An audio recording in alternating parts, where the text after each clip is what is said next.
26 नवंबर 2008। मुंबई की रात बिल्कुल सामान्य थी। लोग अपने काम से घर लौट रहे थे। कुछ लोग दोस्तों के साथ डिनर कर रहे थे और कुछ लोग शहर की तेज रफ्तार जिंदगी का मजा ले रहे थे।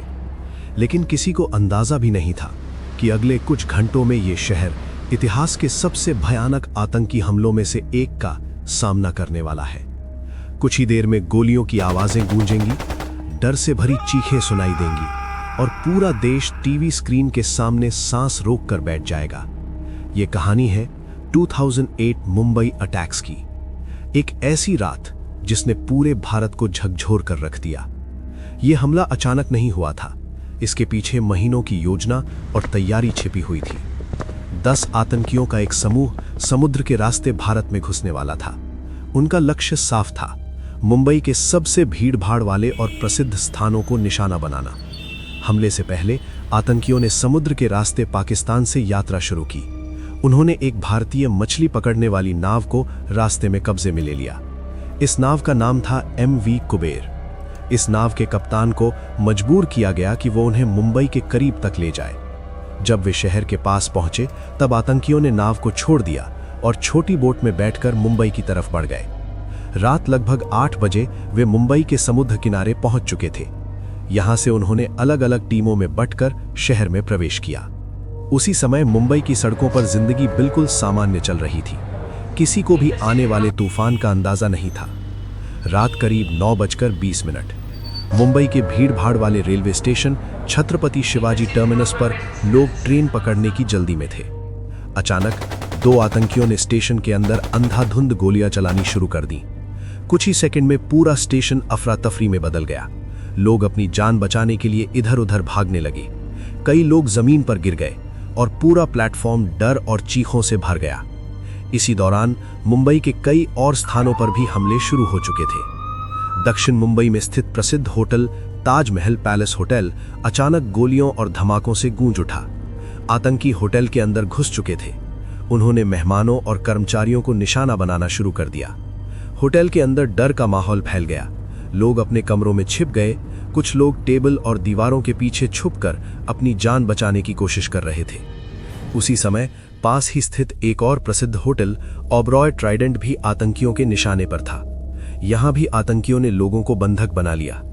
मुंबई का एक और महत्वपूर्ण स्थान नरीमन हाउस भी हमले की चपेट में आ चुका था। ये एक यहूदी सांस्कृतिक केंद्र था जहां कुछ विदेशी नागरिक मौजूद थे। कुछ ही घंटों में मुंबई के कई हिस्से युद्ध के मैदान जैसे लगने लगे। मुंबई पुलिस को जैसे ही हमलों की खबर मिली, उन्होंने तुरंत कार्रवाई शुरू की। कई पुलिस अधिकारी बिना देर किए आतंकियों का सामना करने पहुंच गए। इसी दौरान एक बहादुर अधिकारी हेमंत करकरे भी अपनी टीम के साथ आतंकियों का सामना करने निकले। उन्होंने अपनी जान की परवाह किए बिना आतंकियों को रोकने की कोशिश की। लेकिन ये लड़ाई बहुत खतरनाक थी और इस संघर्ष में कई बहादुर पुलिसकर्मी शहीद हो गए। अब पूरे देश की नजर मुंबई पर थी। सरकार ने तुरंत देश की विशेष commando force National Security Guard को बुलाया। दिल्ली से NSG कमांडो विशेष विमान से मुंबई पहुंचे। अब शुरू हुआ एक बेहद खतरनाक ऑपरेशन। कमांडो धीरे धीरे इमारतों के अंदर घुसे, कमरों की तलाशी ली और आतंकियों को खत्म करने के लिए हर संभव कोशिश की। यह ऑपरेशन आसान नहीं था। आतंकी होटल के अंदर छिपे हुए थे और जगह जगह बम भी लगाए गए थे। 3 दिनों तक लगातार गोलियां चलती रहीं, धमाके होते रहे और पूरी दुनिया टीवी पर इस ऑपरेशन को देख रही थी। इस दौरान एक और महत्वपूर्ण घटना हुई। 2 आतंकियों में से एक जिसे पुलिस ने पकड़ा, उसका नाम था अजमल कसब। वो इस पूरे हमले का एकमात्र जिंदा पकड़ा गया आतंकी था। उसकी गिरफ्तारी ने इस पूरे हमले की पूरी सच्चाई दुनिया के सामने ला दी।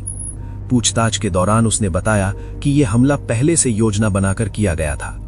लगभग 60 घंटे तक चले इस ऑपरेशन के बाद आखिरकार भारतीय सुरक्षा बलों ने सभी आतंकियों को खत्म कर दिया। लेकिन तब तक बहुत नुकसान हो चुका था। इन हमलों में 166 लोगों की जान चली गई और 300 से ज्यादा लोग घायल हुए। ये भारत के इतिहास के सबसे दर्दनाक आतंकी हमलों में से एक था। लेकिन इस अंधेरे के बीच बहादुरी की कई कहानियां सामने आईं।